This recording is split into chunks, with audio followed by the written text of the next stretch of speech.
ரூபா ஆகும். இத்தனை இன்ஜெக்ஷன் போட்டு உண்மையாக ஒரு கோழியை கிலோ 100 ரூபா 150 ரூபாய்க்கு விற்க முடியுமா? வாய்ப்பே கிடையாதுங்க.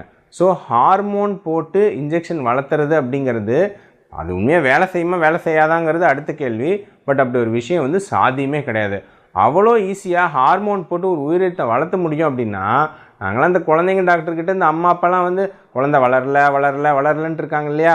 அதே இன்ஜெக்ஷன் ஒரு 50-100 ரூபாயில் போட்டுவிட்டு எல்லா குழந்தைங்களையும் நல்லா பெருசாக மக்கள் சந்தோஷமாக இருக்கிற மாதிரி, நம்ம பேரண்ட்ஸ்லாம் சந்தோஷமாக இருக்கிற மாதிரி குழந்தைங்களை பண்ணி விட்ருவோமே.